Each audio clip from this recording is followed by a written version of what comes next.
আজকে বেশ কয়েকটি গুরুত্বপূর্ণ তথ্য নিয়ে আপনাদের সামনে উপস্থিত হলাম আমার এই ছোট্ট ইউটিউব চ্যানেল স্টেট স্পিক্সে।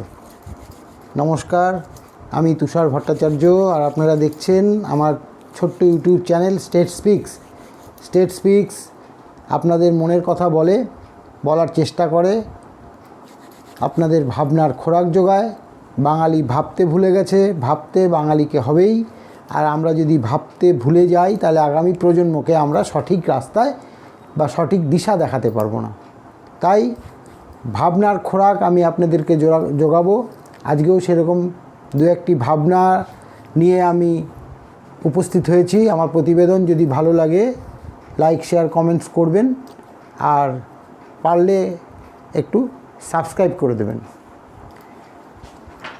দেখুন, তরজা চলছে সারা দেশ জুড়ে যে ধর্ষণ না খুন, কোনটা আগে হয়েছে? আগে খুন হয়েছে নাকি আগে ধর্ষণ হয়েছে?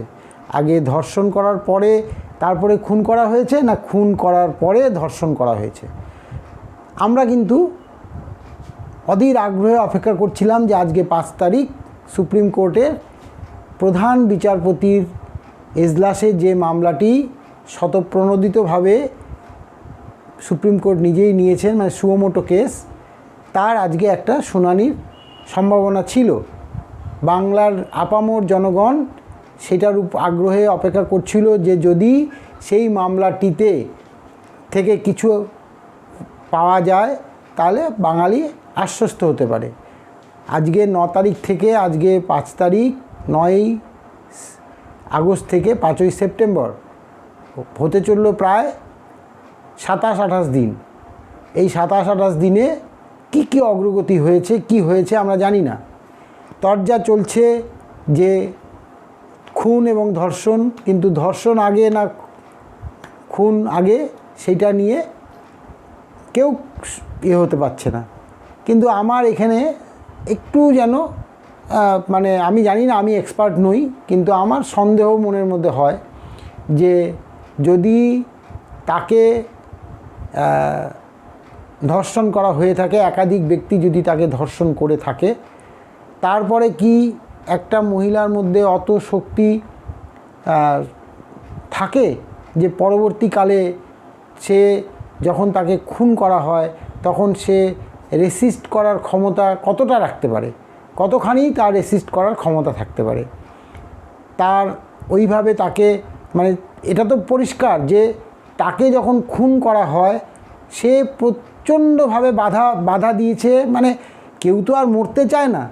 আর ক্যালাসলেসলি পুলিশ বলে দিল যে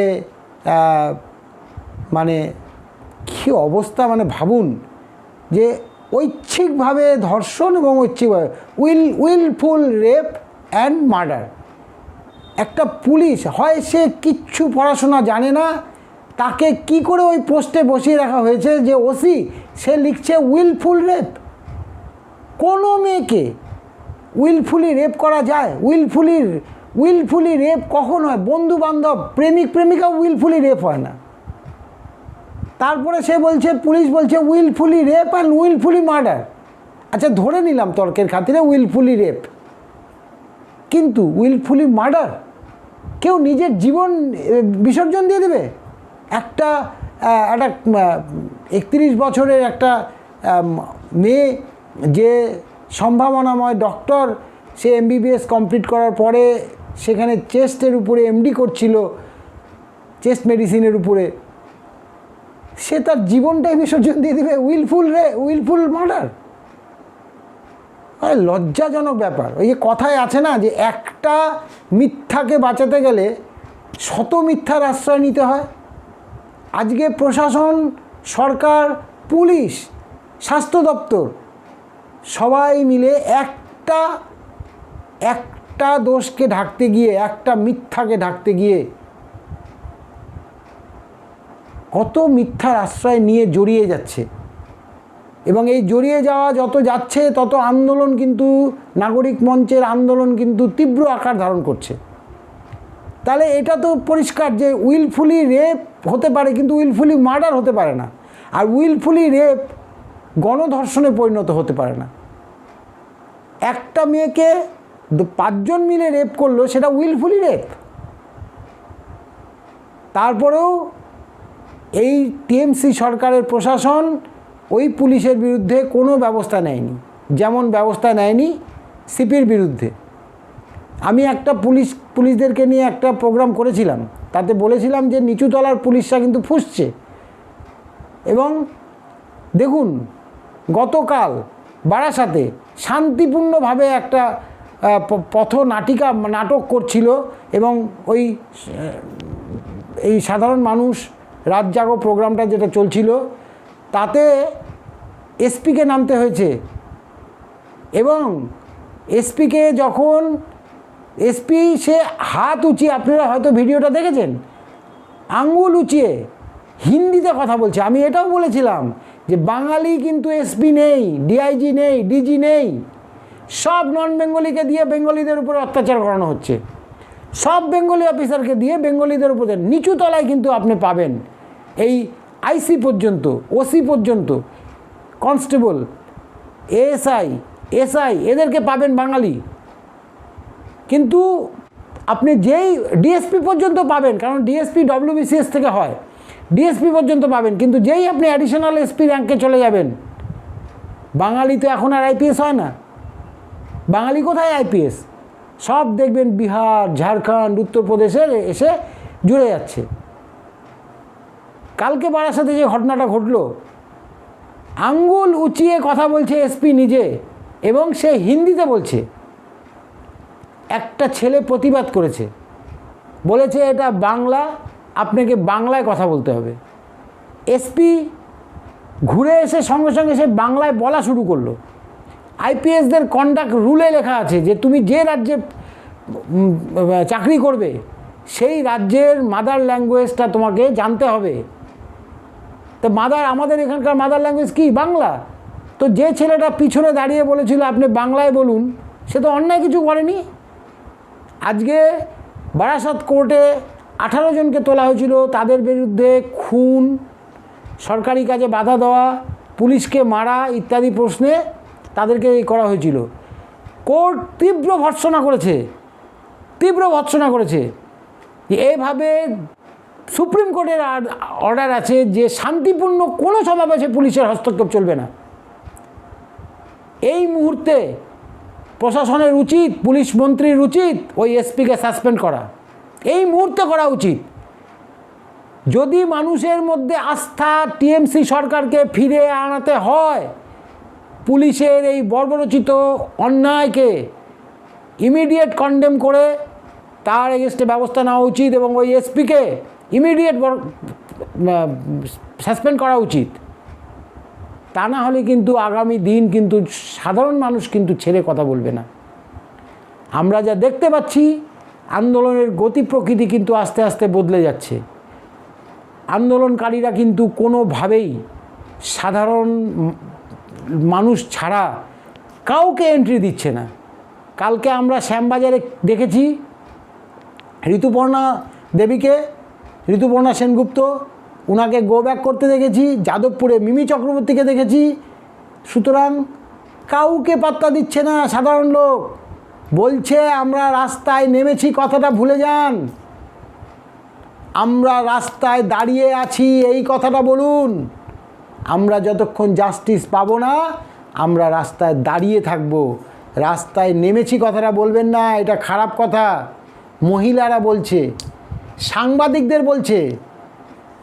সুতরাং পায়ের তলার জমি সরে গেছে। এই সরকারের আর সরে যাওয়ার সময়ের অপেক্ষা। আজকে সোশ্যাল মিডিয়াতে দেখছিলাম একজন মান্যগণ্য ব্যক্তি, তিনি খুব কম কথা বলেন, হতে পারেন তিনি কমিউনিস্ট আন্দোলনের সঙ্গে যুক্ত থাকতে পারেন।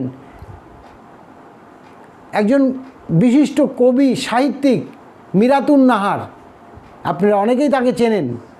অতি সংযত ব্যবহার, অতি সংবেদনশীল তার ভাষা প্রয়োগ অত্যন্ত মধুর। তিনি আজকে নাম না উল্লেখ করে তার উপরে যে অত্যাচার হয়েছে ওই টিএমসিতে যোগদান না করার জন্য, এবং তার স্বামী আজকে সেই অত্যাচারে সহ্য করতে না পেরে তার স্বামী আজকে মৃত্যুসজ্জায়। ডক্টর মীরাতুন নাহার, সাহিত্যিক, কবি, কলকাতার একজন বিশিষ্ট নাগরিক, দেখবেন সোশ্যাল মিডিয়াতে আছে, তার কথাগুলি শুনবেন, কার দিকে আঙ্গুল তুলেছে আমি বলতে চাই না, কিন্তু এটা তো ঠিক নয়। বিশিষ্ট জনদের যদি এই অবস্থা হয়, আমাদের কি অবস্থা হবে? সাধারণ লোকরা কি করবে? চুচুড়াতে দেখুন, চুচুড়া অসিত মজুমদার এমএলএর এগেনস্টে কি চলছে দেখুন। আজকে সে মহিলাদের নিয়ে মিছিল করছে, জাস্টিস ফর আরজি কর। আরে তুই কার জন্য জাস্টিস চাচ্ছিস মিস্টার মজুমদার? তোর এগেনস্টে তোর কমিটির লোকরা নিন্দা করছে যে তুই কুপ্রস্তাব দিস, এমএলএ হোস্টেলে নিয়ে যেতে চাস। এরপরে কি তুই বাড়িতে থাকতে পারবি মিস্টার মজুমদার? তোকে তুই বলে বললাম কেন, তুই এক নম্বরের একটা মানে বাংলার কলঙ্ক, একটা কিট। তুই টিএমসি করিস বলে এখনও তোকে মানুষ কিছু করেনি, তুই কিট একটা। তোর দলের লোক যাকে তোরা ভর্তি করেছিস সেই এন্ট্রি দিয়েছিস, কীভাবে দিয়েছিস? ওরা কীভাবে পায় ওই চাকরিগুলি? প্রশ্ন তো এখানেও, আমাদের সাধারণ লোকের প্রশ্ন এখানেও।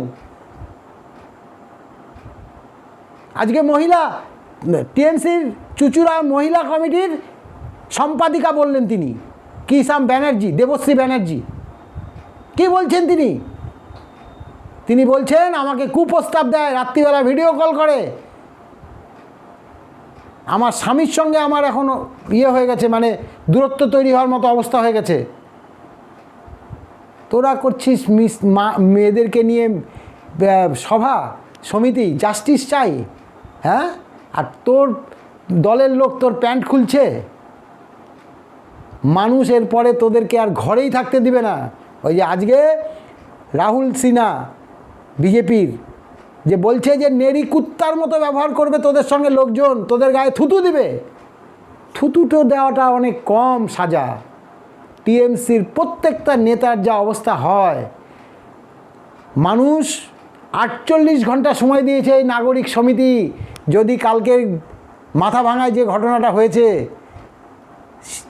শান্ত মিছিলের উপরে টিএমসির হামলা, দাঁড়িয়েছিল অঞ্চল সভাপতি, টিএমসির অঞ্চল সভাপতি, মানুষ কিন্তু বলে দিয়েছে যে ডান্ডা দিয়ে কতগুলির মাথা ভাঙবো, এই মাথা ভাঙ্গাতে সেটা দেখবে। এরপরে কোনো পার্টি বুঝবে না, কারণ এই দল, এই যে সংগ্রাম, এটা অরাজনৈতিক সংগ্রাম। আমি এর আগেও একাধিক প্রতিবেদনে বলেছি যে দয়া করে কোনো রাজনৈতিক দলের এর মধ্যে ঢোকা উচিত না, কারণ রাজনৈতিকভাবে এই সরকারকে টলানো যাবে না। এই সরকারকে কোনোভাবেই টলানো যাবে না। রাজনৈতিকভাবে টলাতে গেলে সেই ভোটে আসতে হবে, আর ভোট করানো না বিজেপি পারবে না বামফ্রন্ট পারবে। এই সরকারকে ভোটে ফেলতে পারবে না। সুতরাং এই যে আন্দোলনটা হচ্ছে, যে একটা কথা আছে যে justice delayed is justice denied, আমি বলবো না, justice delayed is not justice denied. Justice denied কেন হবে? কারণ একটা জিনিস বোঝার চেষ্টা করুন, আজকে তো সন্দীপ ঘোষ যে কত বড় ক্রিমিনাল, তার প্রমাণ আপনারা পেয়ে গেলেন সবাই। যে আজকে এখন তো সোশ্যাল মিডিয়ার ইয়েতে কেউ থাকে না যে কার নির্দেশে 10 তারিখে ওই ঘরটা ভাঙা হলো, যে ঘরটাতে মেয়েটা শুয়েছিল আর যে ঘরটাতে কেসটা হয়েছে। এই মার্ডার করা, আগে তো ওকে মার্ডার করেছে, তারপরে তো ওই সঞ্জয় রায়কে দেখবেন যখন সিবিআই রিপোর্ট দিবে বলবে ধর্ষণকারী একটাই। ওটা তো একটা নরকের কিট, ওর তো কোনো মানে নেই। ও নাহলে কেউ সাজা হওয়ার আগেই বলে দেয় যে আমাকে ফাঁসি দিলেও আমার কোনো ব্যাপার নয়। সুতরাং ও সারাদিন ওকে মদ টদ খাইয়ে রাখে, বিনা ওই ইয়েতে কাজগুলি করায়, এইসব বুঝতে হবে। এখানে আমার একটা মনের মধ্যে আমি অনেক চিন্তা করি, মানে অ্যানালিসিস করার আগে কতগুলি জিনিস ভাবি। দেখুন, আমার খুব রাগ হচ্ছে এই স্বরাষ্ট্র দপ্তরের উপরে, যে সেন্ট্রাল গভর্নমেন্টের স্বরাষ্ট্র দপ্তর। আচ্ছা, এটা আপনারা যদি কেউ জেনে থাকেন তাহলে আমাকে অবশ্যই জানাবেন, কারণ আমার জানা নেই বিষয়টা। অনেকেই কোশ্চেন করছেন যে কেন্দ্রীয় সরকার কি করছে, কেন্দ্রীয় সরকারের তো একটা হস্তক্ষেপ নেওয়া উচিত।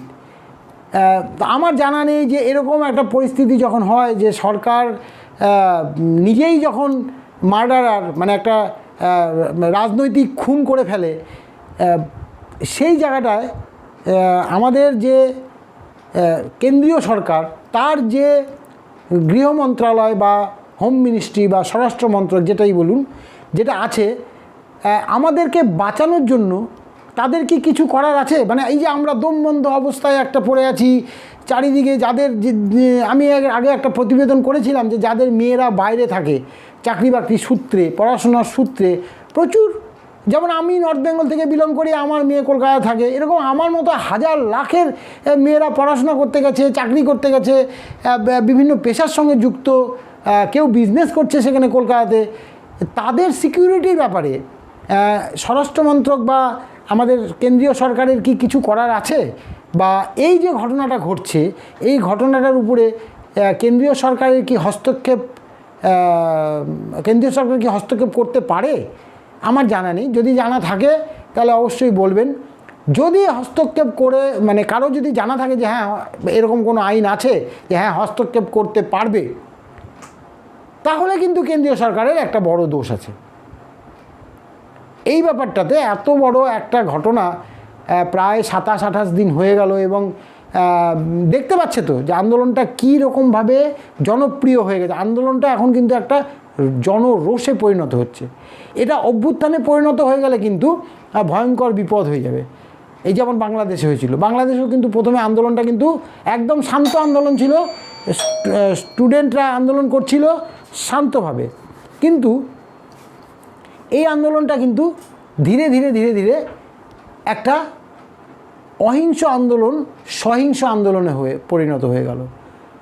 এই স্টুডেন্টরা গ্রামের থানাগুলিতে ঢুকে পুলিশদেরকে নির্বিচারে মারা শুরু করলো। শুধু থানা কেন,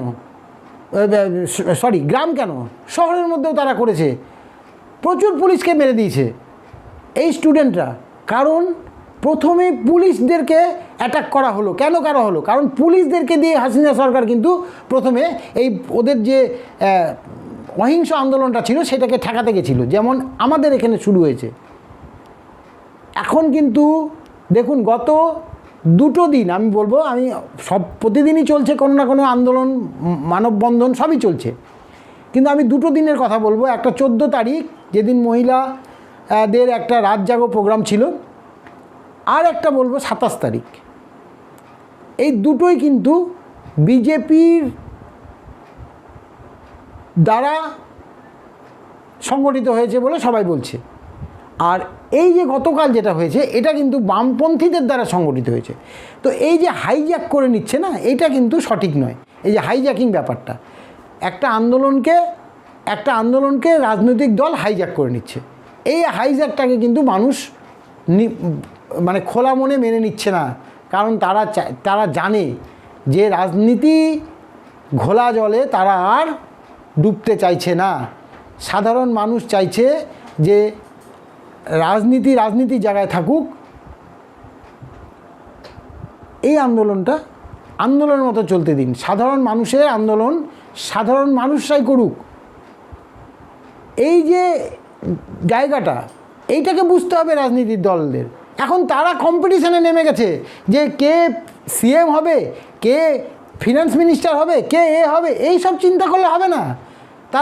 তারা ঘোলা জলে মাছ ধরতে নেমেছে। এই ইস্যুতে জনসাধারণ যখন সরকারকে ফেলে দেবে, এই যে নাগরিক মঞ্চ, এরা যদি সাকসেস পেয়ে যায়, তাহলে কিন্তু আমার মনে হয় নতুন একটা দলের তৈরি হওয়ার সম্ভাবনাটা প্রবল। এই যে পুরনো দলগুলি আছে এরা কিন্তু tested and not trusted, both আর tested. TMC tested, not trusted. বামফ্রন্ট leftist tested but not trusted. Only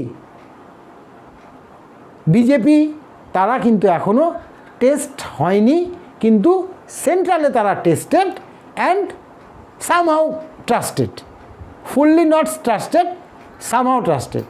আরেকটা জিনিস দেখুন, এই যে বিভিন্ন ইয়েতে আমরা দেখি, টিভিতে টক শোগুলি দেখি, বা কোনো নেতাকে বলতে শুনুন, এই মিস্টার, আমি বলতে চাই না, মুখপাত্র নামটাও আমার নিতে ইচ্ছা করে না, কুণাল ঘোষ।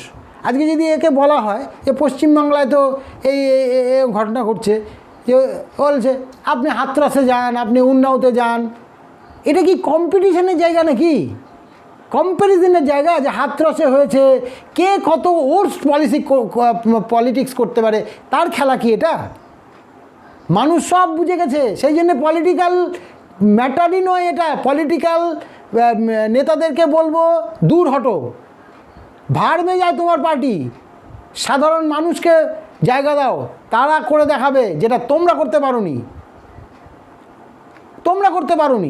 তোমরা চুষে শোষণ করেছো। অল পার্টিজ আর এক্সপ্লয়েটিং কমন পিপুলকে এইভাবে শোষণ করে তোমরা আজকে রাজনীতি করো। আমার অধিকার নেই? আমি বলতে পারি না আমি তোমাকে তো ভোট দিই? তাহলে আমারও অধিকার আছে বলার যে আমি জাস্টিস চাই, আমি আমার দিদিটার, আমার মেয়েটার, আমার বোনটার যে মারা গেছে তার জন্য জাস্টিস চাই। এটা আমার রাইটস, এটা আমার ফান্ডামেন্টাল রাইটসের মধ্যে পড়ে। তুমি কে? তুমি দিতে পারছো না, দ্যাট ইজ ইয়োর ফল্ট। কিন্তু আমার অধিকার হচ্ছে, আমাকে জাস্টিস তুমি যখন দিচ্ছ না, তাহলে আমাকে ছিনিয়ে নিতে হবে। এবং এই ছিনিয়ে নেওয়ার জন্য কিন্তু আমাদের পথে নামা, এই ছিনিয়ে নেওয়ার জন্যই আমাদের পথে নামা। আমরা পথে নেমেছি, গেড়ে বসেছি, আমরা এখান থেকে সরছি না। We want justice, justice for RG Kar. Long live. নমস্কার।